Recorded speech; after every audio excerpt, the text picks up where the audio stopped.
Hey guys, Lord Naren White here, the Holy Ghost, the one true God, back with you with the next video in my series reading Oliver Twist by Charles Dickens.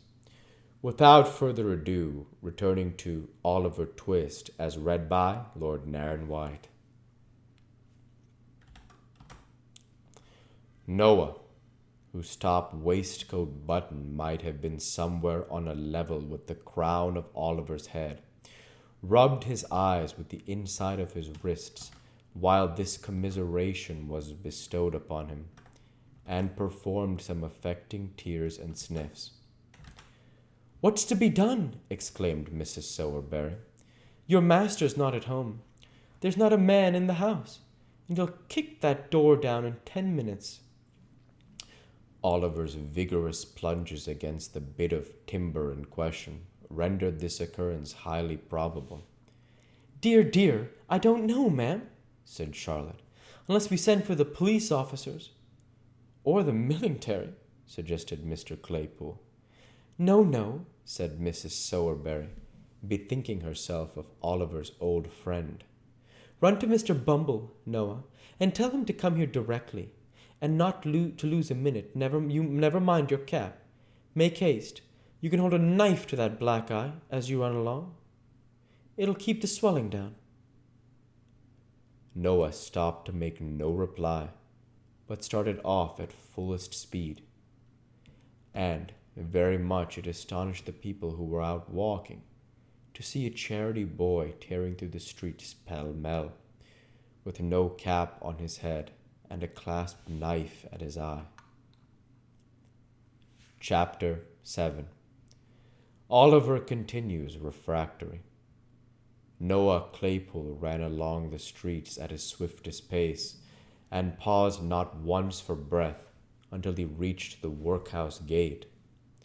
Having rested here for a minute or so, to collect a good burst of sobs and an imposing show of tears and terror, he knocked loudly at the wicket, and presented such a rueful face to the aged pauper who opened it, that even he who saw nothing but rueful faces about at him at the best of times started back in astonishment. "Why, what's the matter with the boy?" said the old pauper. "Mr. Bumble? Mr. Bumble?" cried Noah, with well affected dismay, and in tones so loud and agitated that they not only caught the ear of Mr. Bumble himself, who happened to be hard by, but alarmed him so much that he rushed into the yard without his cocked hat, which is a very curious and remarkable circumstance, as showing that even a beetle acted upon a sudden and powerful impulse may be afflicted with a momentary visitation of loss of self-possession and forgetfulness of personal dignity. "Oh, Mr. Bumble, sir," said Noah. "Oliver, sir, Oliver has—" "What? What?" interposed Mr. Bumble, with a gleam of pleasure in his metallic eyes. "Not run away? He hasn't run away, has he, Noah?" "No, sir, not run away, sir, but he's turned vicious," replied Noah. "He tried to murder me, sir, and then he tried to murder Charlotte, and then Mrs. Oh, what dreadful pain it is! Such agony, please, sir." And here Noah writhed and twisted his body into an extensive variety of eel-like positions, thereby giving Mr. Bumble to understand that, from the violent and sanguinary onset of Oliver Twist, he had sustained severe internal injury and damage, from which he was at that moment suffering the acutest torture. When Noah saw that the intelligence he communicated perfectly paralyzed Mr. Bumble, he imparted additional effect thereunto, by bewailing his dreadful wounds 10 times louder than before, and when he observed a gentleman in a white waistcoat crossing the yard, he was more tragic in his lamentations than ever, rightly conceiving it highly expedient to attract the noise, and rouse the indignation of the gentleman aforesaid. The gentleman's notice was very soon attracted, for he had not walked 3 paces when he turned angrily around and inquired what that young cur was howling for, and why Mr. Bumble did not favor him with something which would render the series of vocabular exclamations so designated an involuntary process. "It's a poor boy from the free school," replied Mr. Bumble, who has been nearly murdered, all but murdered, sir, by young Twist." "By Jove!" exclaimed the gentleman in the white waistcoat, stopping short. "I knew it.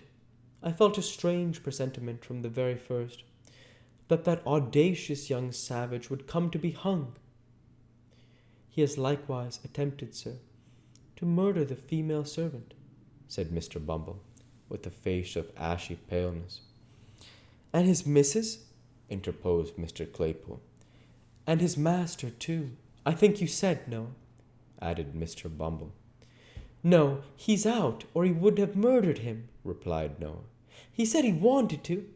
"Ah, said he wanted to, did he, my boy?" inquired the gentleman in the white waistcoat. "Yes, sir," replied Noah.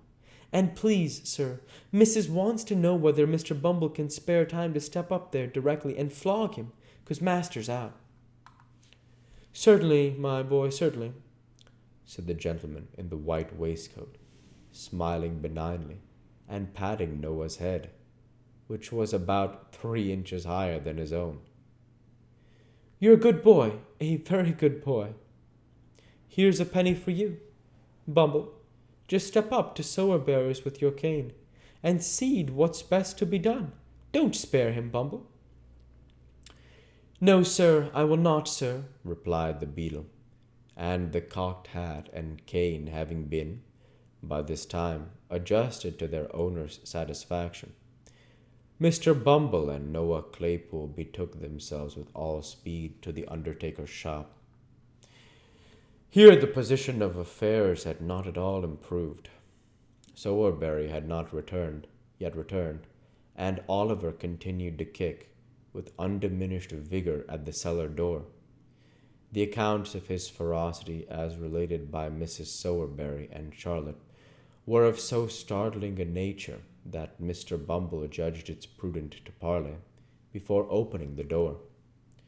With this view he gave a kick at the outside, by way of prelude, and then, applying his mouth to the keyhole, said in a deep and impressive tone, "Oliver!" "Come, you let me out," replied Oliver from the inside. "Do you know this here voice, Oliver?" said Mr. Bumble. "Yes," replied Oliver. "Ain't you afraid of it, sir? Ain't you trembling while I speak, sir?" said Mr. Bumble. "No," replied Oliver boldly. An answer so different from the one he had expected to elicit, and was in the habit of receiving, staggered Mr. Bumble not a little. He stepped back from the keyhole, drew himself up to his full height, and looked from one to another of the 3 bystanders in mute astonishment. "Oh, you know, Mr. Bumble, he must be mad," said Mrs. Sowerberry. "No boy in half his senses could venture to speak to you so, to you." "It's not madness, ma'am," replied Mr. Bumble, after a few moments of deep meditation. "It's meat." "What?" exclaimed Mrs. Sowerberry. "Meat, ma'am, meat," replied Bumble with stern emphasis. "You've overfed him, ma'am. You've raised a artificial soul and spirit in him, ma'am, unbecoming a person of his condition, as the board, Mrs. Sowerberry, who are practical philosophers, will tell you. What have paupers to do with soul or spirit? It's quite enough that we let him have live bodies. If you had kept the boy on gruel, ma'am, this would never have happened." "And we'll go ahead and stop there for this week. As usual, I want to say thank you for watching, and I hope you enjoyed. Please like, comment, and subscribe, as it greatly helps the channel. Light be with you all. Take care, and thanks again.